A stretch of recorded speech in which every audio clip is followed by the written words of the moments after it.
జీవమార్గం వీక్షకులకు ప్రభు పేరట శుభములు తెలియజేస్తున్నాను. ఈరోజు ఉపవాసానికి వచ్చిన సంగతిని మనము ఆలోచన చేద్దాము. ఉపవాసము అన్నప్పుడు బైబిల్ గ్రంథము ముఖ్యంగా యేసుప్రభు వారు ఉపవాసాన్ని గురించి ఏమని మాట్లాడారో ఒక మాటను మీకు జ్ఞాపకం చేయాలని ఇష్టపడుతున్నాను. మత్తయి సువార్త 6వ అధ్యాయము 16 నుంచి 18 వచనాల్లో యేసుప్రభు వారు మాట్లాడుతున్నారు. మీరు ఉపవాసం చేసేటప్పుడు దుఃఖముఖులై ఉండొద్దు.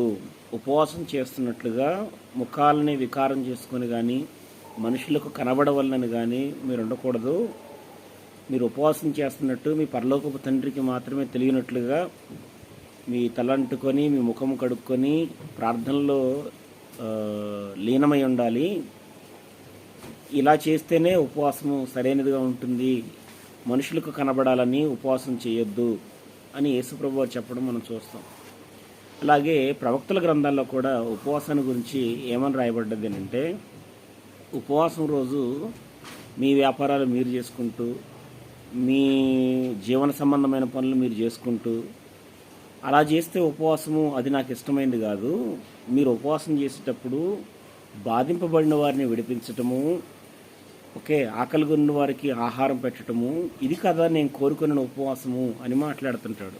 యెషయా గ్రంథము 58వ అధ్యాయము 3 నుంచి 8 వచనాల్లో మనకి ఈ సంగతి రాయబడి ఉంది. కాబట్టి మనం ఉపవాసం ఉన్నప్పుడు మనము ఆకలి కొన్న వారికి ఆహారం పెట్టడం అనేది సరైనదిగా కనబడుతుంటుంది.